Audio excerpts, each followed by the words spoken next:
Subscribe करें birds breeding tips को और साथ में बेल आइकन को प्रेस करें ताकि आपको हमारी वीडियो मिले सबसे पहले। अस्सलाम वालेकुम नाज़रीन, मैं शकील भाई आप लोगों की खिदमत में एक बार फिर। सर्दियों के हिसाब से मेरी लोगों से गुजारिश है कि जितने भी परिंदे वाले इन्होंने परिंदे रखे हुए हैं सर्दियों के हिसाब से रिंग नेक, पहाड़ी, ग्रे पैरेट, काकटू या कॉमन छोटे तोते, उनको चाहिए कि तमाम तोतों को ढांप के रखें। मगरिब के बाद सबका पानी निकालें। सुबह ताज़े पानी में कोड लिवर ऑयल, मछली के तेल का कैप्सूल के 2 कतरे पानी में डालें और सब तोतों को वो पानी पिलाएं। हर कटोरी में 1 से 2 कतरे डालें, ज़्यादा नहीं। उसकी वजह ये होगी कि किसी भी किस्म की मेडिसिन से पहले इनको बॉडी में जो टेम्परेचर है वो बरकरार रहना चाहिए। और हमारे यहाँ सर्दी जो इस किस्म की आती है ना, कि आती भी और नहीं भी आती है। अगर सर्दी ज़्यादा तेज़ आ रही है तो आप फ़िश ऑयल का इस्तेमाल ज़्यादा करें, और सर्दी नहीं आ रही तो फ़िश ऑयल का इस्तेमाल फ़ौरी तौर पे बंद करें। उसमें ये हो जाएगा कि तमाम लोगों को अंदाज़ा हो जाएगा कि बर्ड्स पालना और बर्ड्स की जो सिक्योरिटी है वो बेस्ट यूँ होती है कि हमें उसके बारे में मुकम्मल केयर होनी चाहिए। अब हमें मालूम नहीं है, सर्दी आ गई, हम वही उसको ठंडी गर्म चीज़ें दे रहे हैं जिससे परिंदा ख़राब हो रहा है और मर रहा है। उस पर हम क्लेम करते हैं यार आपने हमें गलत चीज़ दे दी और हमारे पास 15 दिन बाद जाके मर गई।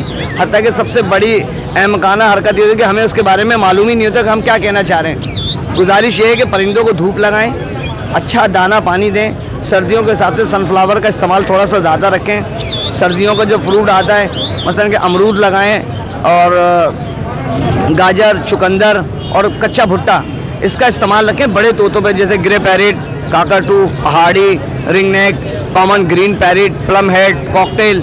ये वो बर्ड हैं जो सब्जियों को भी इस्तेमाल करते हैं और बीज वगैरह को भी। तो कोशिश ये है मेरी लोगों से कि इस तरीके से परिंदे पालें कि उनके बारे में मुकम्मल मालूमात हो।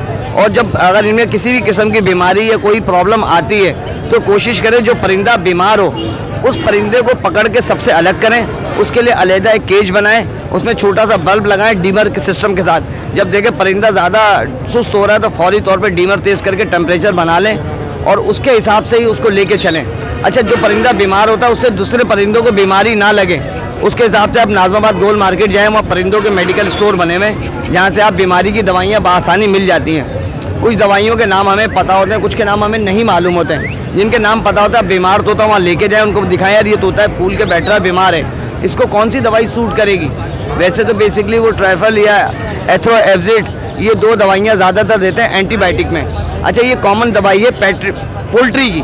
अच्छा, कॉमन दवाई जो पोल्ट्री की होती है उसका रिजल्ट आता है फौरी तौर पर। और बर्ड्स की दवाई के लिए या तो हमें इंटरनेशनल मार्केट से यूज़ करने मिलेगी, नहीं तो फिर हम उसको जो है प्रॉपर तरीके से, हमारे पास कोई ज़राया नहीं होता जिसमें हम सही मायनों में मेडिसिन मंगवा सकें और दे सकें। तो लिहाजा जो परिंदा बीमार हो, मेरी गुजारिश है बीमार परिंदे को अलग करें, अलग करके उसका अलहदा केज बनाएं, उसको सेटअप से बाहर निकाल के रखें, गैरली में या आउट जगह में जहाँ से और मज़ीद तोते उसकी वजह से मज़ीद बीमार ना हो। अच्छा, ये कहने का मकसद ये है कि हमारे यहाँ एक तोता बीमार होता है, वो उस पिंजरे में बीमार होकर फूला, बीमार हुआ और मर गया।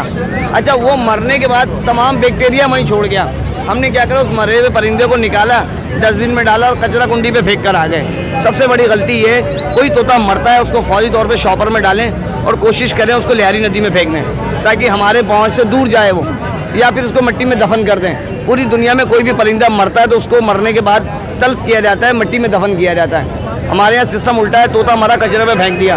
अच्छा, वो कचरा भी हमारे घर से मुश्किल से 10 किलोमीटर भी नहीं होगा, मुश्किल से 1 गली पार होगा, गली बदली, कचरा कुंडी आई, वहीं तोता फेंक के चले गए हम लोग। तो मेरी गुजारिश है कि अगर कोई तोता बीमार होता है या तो उसका इलाज करें, और अगर मर जाता है तो हमें फौरी तौर पे उसको किसी ऐसी जगह फेंकें जो हमारे फार्म से कम से कम 1 मील दूर हो।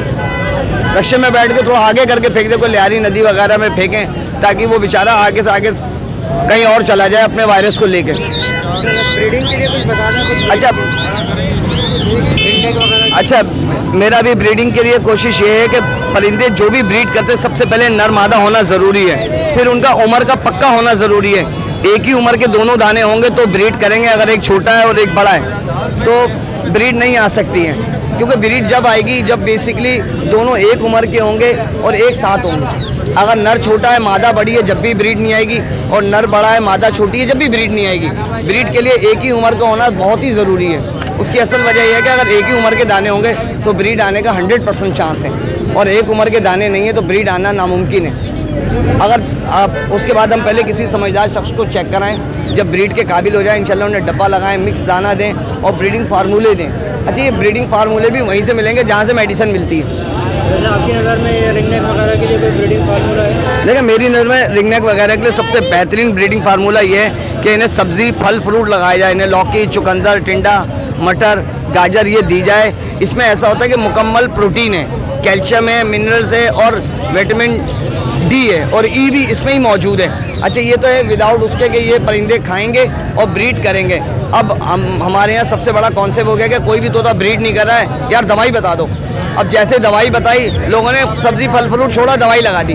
दवाई का रिज़ल्ट आता है 10 से 15 दिन बाद, मगर जो खाने का रिज़ल्ट आता है वो फौरी आता है। आप कोई भी चीज़ खिलाएं, तोते ने खाई, उसके पेट में गई, रिज़ल्ट आना शुरू हो गया।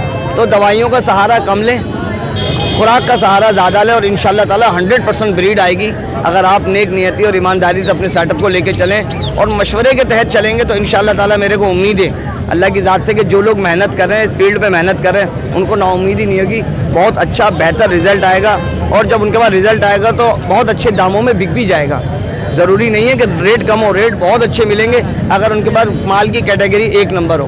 बाज़ार लगे या नहीं लगे, कस्टमर घर चल के आ जाएगा भाई, अच्छी चीज़ होनी चाहिए। ठीक है, अस्सलाम वालेकुम।